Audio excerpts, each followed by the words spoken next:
Les larmes brûlantes de Jacques Legros, le dernier trésor d'un géant de l'information.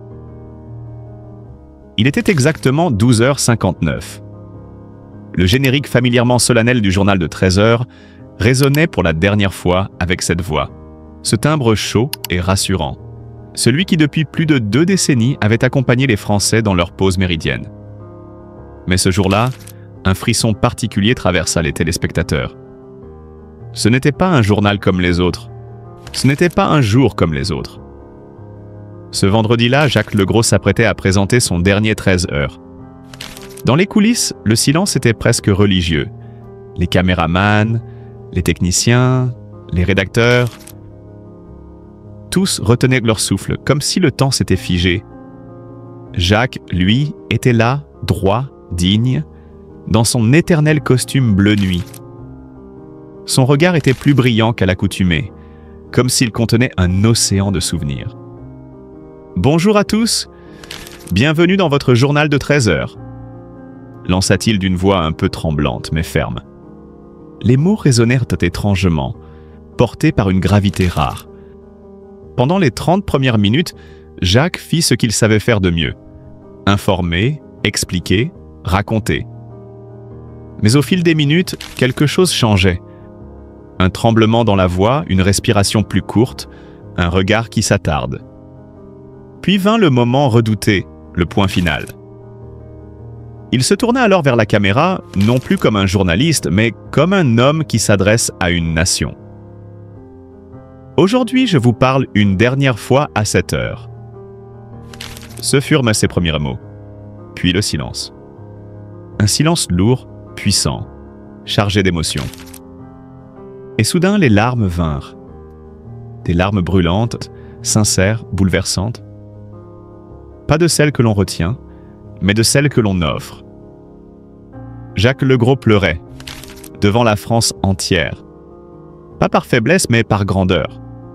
Il pleurait parce que c'était la fin d'une époque, parce qu'il savait que rien ne serait plus jamais comme avant.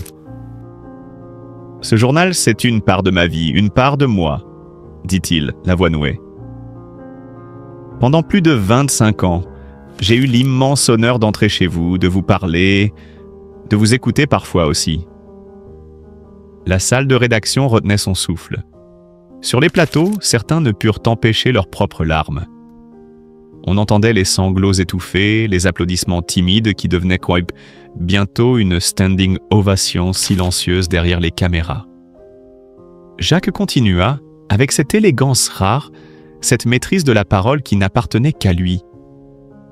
Il raconta quelques souvenirs, évoqua les grands moments d'actualité, les catastrophes qu'il avait couvertes, les victoires partagées, les sourires du quotidien, ces petits sujets de terroir qu'il aimait tant.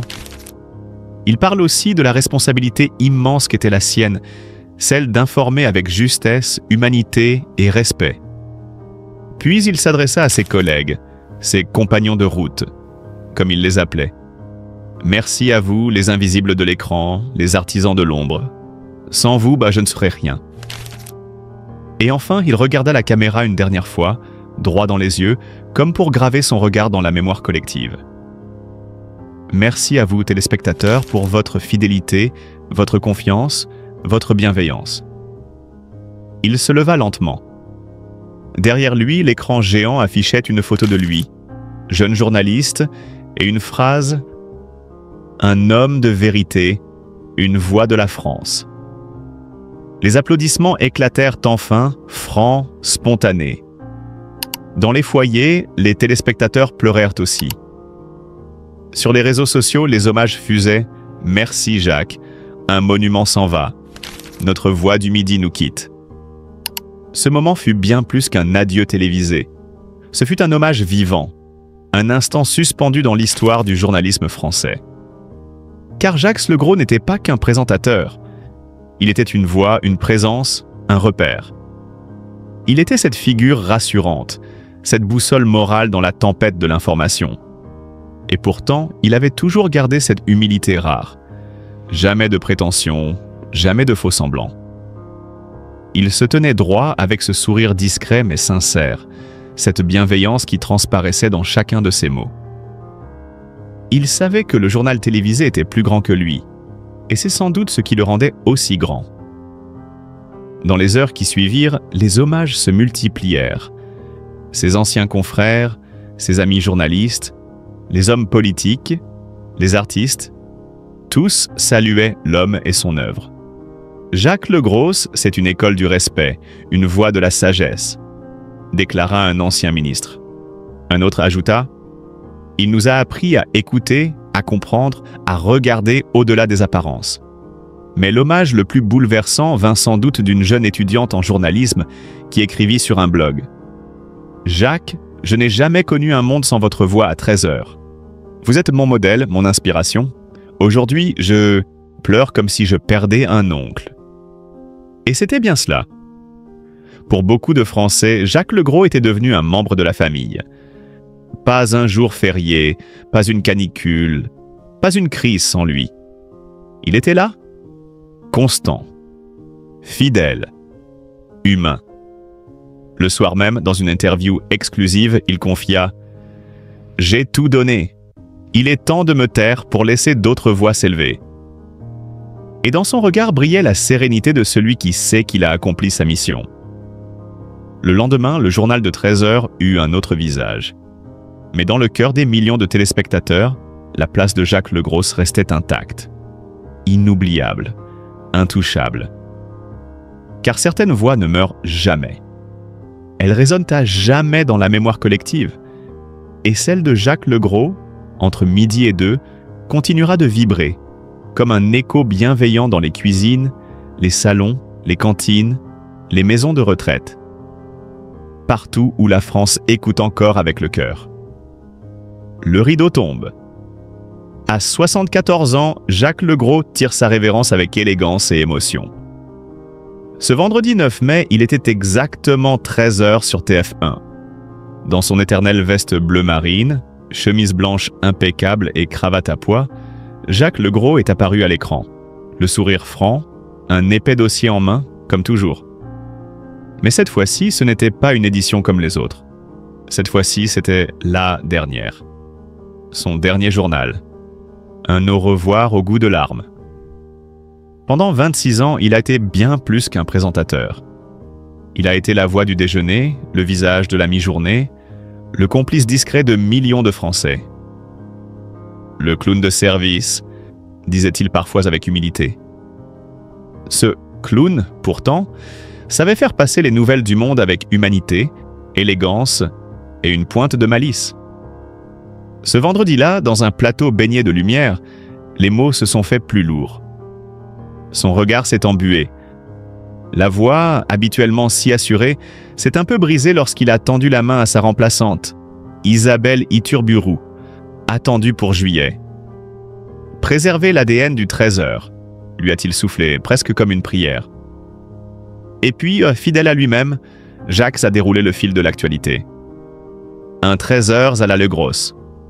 De Rome à Moscou, en passant par Roquefort sous le Soulzon, on parlait du soleil éclatant sur la côte d'Opale qui invitait à la promenade, du pape Léon XIV et de cette histoire rocambolesque d'un resquilleur coincé entre deux TGV en direction de Valence. « Ce n'est pas recommandé, comme vous vous en doutez », lançait-il, le clin d'œil dans la voix. On évoquait aussi l'hélicoptère démontant des pylônes électriques près de Bordeaux, les 4000 caves mystérieuses sous Clermont-Ferrand, provoquant des effondrements, ou encore ces touristes malchanceux à Aix-en-Provence, victimes d'un vol par carte sans contact dans un hôtel de charme. Un journal à son image, ancré, généreux, accessible. Il y avait aussi en toile de fond l'ombre de la grande histoire, celle du 80e anniversaire de la victoire contre l'Allemagne nazie, célébrée en Russie. Mais aussi des sourires, une rave partée dans le lot, la foire de Paris et ses allées bondées. Ou Agatha, sacrée championne du meilleur sandwich de France. Jacques, une fois encore, nous a emmenés loin, sans jamais nous perdre. D'un coin de Fenouillet aux caves de Roquefort sous le Soulzon, il a tracé le lien entre les événements du monde et la vie des gens. Mais au fond, ce 13H-là n'était pas tant une page d'actualité qu'une page de vie.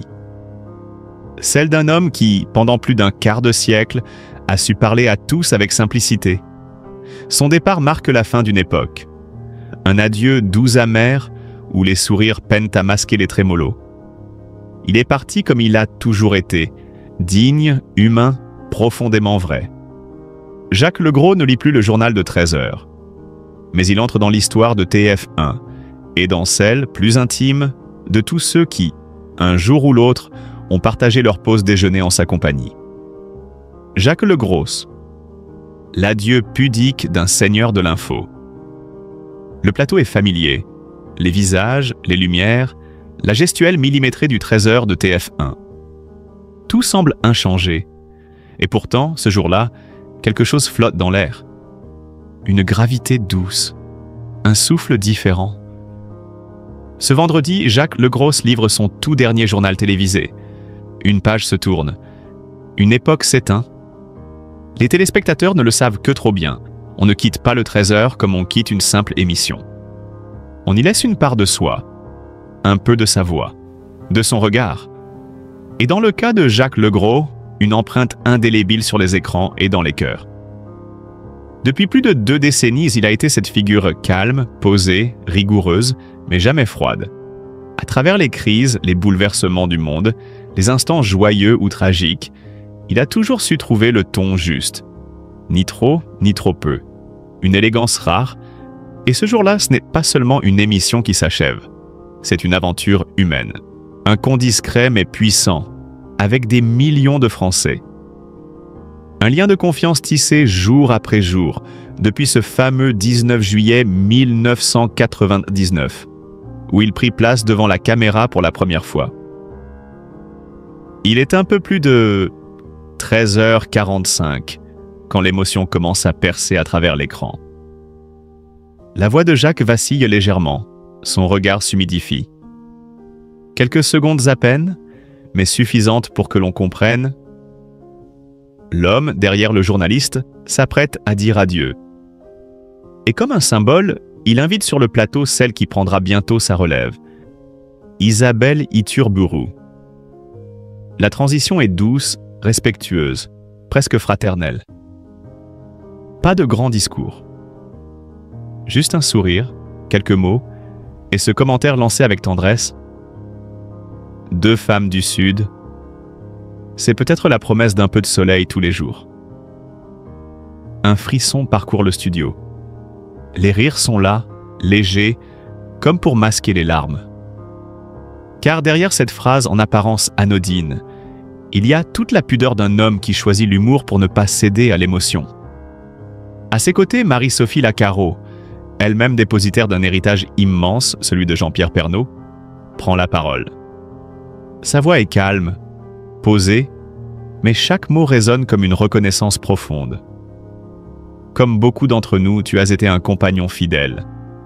Depuis ce 19 juillet 1999, tu as su tisser un lien incroyable avec les Français. Ces mots, dits simplement, sont peut-être les plus beaux. Car au fond, que reste-t-il d'une vie à l'antenne, sinon cette capacité à créer du lien? À parler aux gens, vraiment? Jacques Legros l'a fait, sans tapage, sans excès, avec cette sobriété qui force le respect. Puis vient le reportage de Michel Izard, une rétrospective sobre mais émouvante, à l'image de celui qu'elle honore. On y voit Jacques préparer ses éditions, discuter avec les équipes, rire parfois, réfléchir souvent. Le regard concentré, le geste précis. Chaque détail compte. Et cette phrase, presque devenue sa devise, « Ce n'est pas facile ». Une formule qui dit tout. Les années, les exigences, la pression, mais aussi l'amour du métier. Derrière la phrase, une vie entière consacrée à l'information. Dans le reportage, une petite taquinerie est glissée, signature d'une complicité journalistique rare. Michel Izard ne m'a pas raté. C'est notre petite blague, notre clin d'œil d'écolier dans la rédaction. Et le visage de Jacques s'éclaire d'un sourire attendri. Même dans l'instant du départ, l'esprit d'équipe, la fraternité professionnelle restent les plus forts. Mais le moment le plus intense arrive sans fanfare. Juste la voix de Jacques une dernière fois. Il remercie, avec simplicité, sincérité, gravité aussi.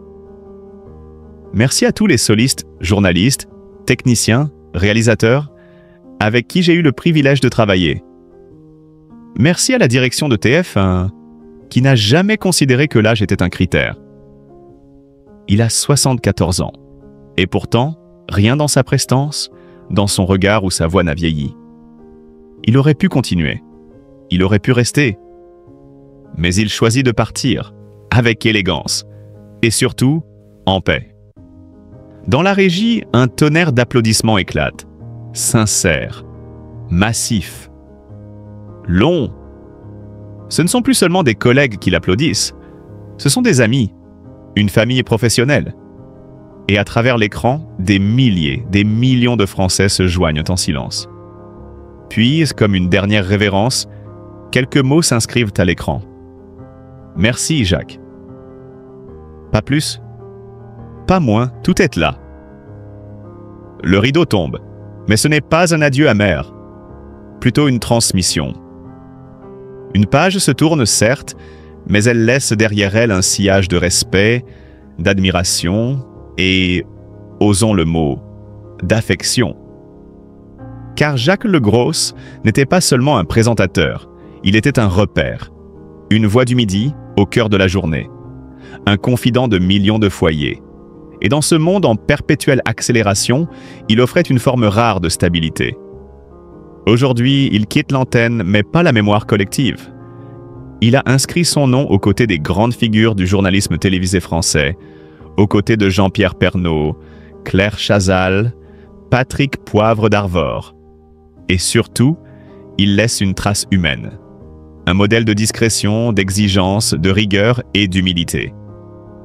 Ce mélange si précieux qui fait les grands sans jamais les rendre inaccessibles.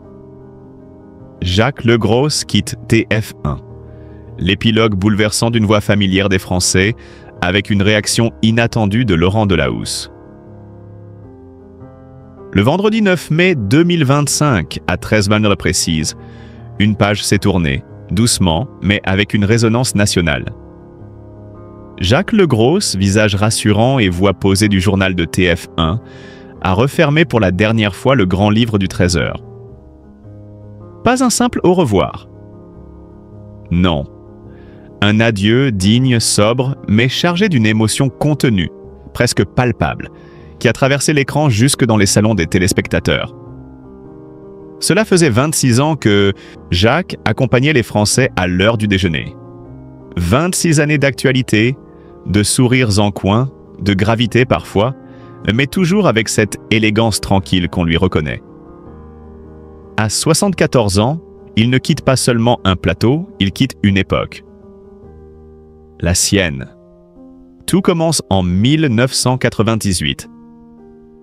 Jacques Legros rejoint la grande maison TF1. Un an plus tard, il devient l'ombre bienveillante de Jean-Pierre Pernaut, son joker. Mais bien plus qu'un simple remplaçant. Très vite, il devient l'autre visage du Trésor, celui qu'on retrouvait avec confiance pendant les congés du titulaire. Ce rôle, souvent discret, est devenu pour lui une seconde peau. Pendant plus de 2 décennies, il a su gagner sa place dans le cœur du public, sans jamais chercher la lumière. Et puis, il y eut ses absences longues, ses périodes de transition. Notamment en 2021, lorsque Marie-Sophie Lacaro dut s'éloigner pour raison de santé. Là encore, Jacques a tenu la barre, solide, imperturbable, comme un capitaine expérimenté en pleine tempête. Mais ce 9 mai, quelque chose a changé. Dans son regard, une lueur. Celle de l'homme qui sait que l'heure est venue. Ce n'était pas une sortie en fanfare. Pas de trompette ni de projecteurs exagérés. Juste lui et ce silence lourd qui précède les grands départs. Un dernier sourire. Une dernière phrase. Et puis il y aura, comme souvent dans ce petit monde médiatique, un autre nom surgit. Laurent Delahousse. Le présentateur emblématique de France 2 n'a pas tardé à réagir. Sur les réseaux sociaux, mais aussi en coulisses, sa voix s'est élevée pour saluer l'élégance rare d'un journaliste de conviction.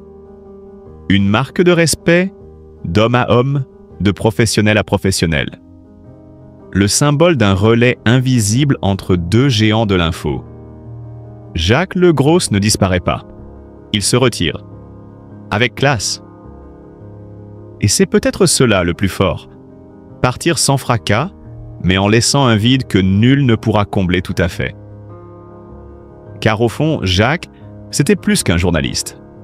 C'était une présence, une habitude, un repère dans un monde qui bouge trop vite. Et aujourd'hui, les Français lui disent « mais là ». Ils disent merci, silencieusement, avec émotion. Comme on remercie un vieux compagnon de route, discret mais fidèle. Jacques Legros, la dernière révérence d'un seigneur de l'info. Ce 9 mai 2025 restera dans les mémoires comme un tournant discret mais chargé de sens, une cassure douce dans le rythme familier des journées françaises. Car à 13h pile, une voix s'est tue. Une voix rassurante, posée, celle d'un homme qui, pendant près d'un quart de siècle, a accompagné les repas, les silences et les regards des Français, Jacques Legros. Ce jour-là, il a tiré sa révérence, sobrement, comme il a toujours vécu sa carrière, mais non sans émotion. Le plateau du journal de 13h s'est transformé en théâtre d'un adieu délicat, presque murmuré, mais infiniment humain. Derrière la caméra, dans ce studio devenu une seconde maison, pas de tambour, pas de flonflon. Seulement quelques mots, pesés, sentis, disent avec ce mélange unique de retenue et de sincérité qui caractérise les grands hommes de télévision. Pas besoin de superlatifs ni de grands gestes. Le départ de Jacques Legros s'est joué à hauteur d'homme, et c'est précisément ce qui l'a rendu si bouleversant. À ses côtés, Isabelle Iturburu, celle qui reprendra le flambeau, qui portera désormais cette édition culte du 13h. Ses yeux brillent. Non de peur, non de doute, mais d'émotion contenue. Une passation de témoins en silence. Jacques, d'une voix légèrement vacillante, tente une pointe d'humour pour briser l'instant solennel. « Tu pleures pas, hein ?» Un murmure presque enfantin qui en dit long sur la tendresse du moment. Et Isabelle, tout en pudeur, lui répond « Non, je vais me retenir pour toi. » Ce bref échange, simple en apparence, a la profondeur des grandes scènes. On y lit le respect, l'admiration, la transmission. Puis, dans un dernier geste de conteur, Jacques offre au public une anecdote. Rien de spectaculaire, bien au contraire.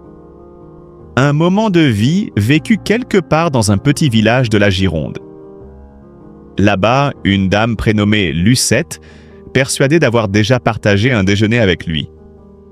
Elle confondait un peu le réel et le virtuel, explique-t-il avec un sourire dans la voix. Mais en fait, oui, j'avais mangé avec elle. Parce que j'étais à l'écran, en face d'elle, au moment où elle avait sorti son assiette pour déjeuner. Une image forte, poétique. Cette anecdote résume à elle seule toute la magie du 13h de Jacques Legros. Une proximité sans artifice, une vérité télévisée qui touchait l'âme des gens. Et à Isabelle, il glisse une recommandation précieuse comme un secret qu'on confie. Ça, Isabelle, c'est le 13h. Préserve-le. En coulisses, les réactions n'ont pas tardé. Sur les réseaux sociaux, les messages d'adieu se sont multipliés, sobres, respectueux, mais toujours profonds. Laurent Delahousse, l'un de ses pairs, a écrit sur son compte X « Merci à toi et bravo, cher Jacques, pour ton professionnalisme et ta bienveillance. » Quelques mots sans emphase, mais d'une justesse rare. Car c'est précisément cela l'héritage de Jacques Legros.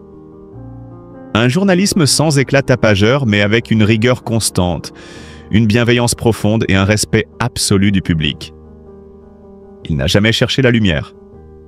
Jamais crié plus fort que nécessaire. Dans un monde médiatique souvent emporté par le vacarme, Jacques Legros était ce phare discret, cette voix qui rassure, qui explique sans juger, qui raconte sans trahir. Il n'était pas seulement un présentateur, il était un lien, une habitude précieuse, une figure presque familiale. Et son dernier mot, glissé avec pudeur, résonne encore. C'est tout. 2 mots, 2 syllabes. Comme un point final posé délicatement au bout d'un long chapitre. Il n'a pas dit Au revoir. Il n'a pas dit « maman, merci ». Il a juste dit « c'est tout ». Et c'est dans cette sobriété extrême que se trouve la grandeur de son geste. Une façon de dire que tout a été dit, que le reste appartient désormais à la mémoire collective. Aujourd'hui, Jacques Legros s'efface. Non par fatigue, non par obligation, mais parce qu'il sait que le temps est venu. Il laisse derrière lui une trace indélébile, une empreinte faite de confiance, de calme, de fidélité à une certaine idée du journalisme. Et dans un pays souvent agité par les tempêtes, son 13h a toujours été un havre. Un moment suspendu. Un repère. À partir de demain, le JT continuera. D'autres voix s'élèveront. Mais celle de Jacques Legros, elle, résonnera encore longtemps dans les cœurs. Comme une chanson familière qu'on n'oublie jamais vraiment. Comme un sourire qu'on reconnaît, même dans l'ombre. Et quelque part, peut-être, Lucette l'attendra encore pour déjeuner. Jacques Legros, le dernier salut d'un seigneur de l'info. Cela faisait un moment qu'il y pensait, en silence, sans tapage, sans éclat. Comme à son habitude.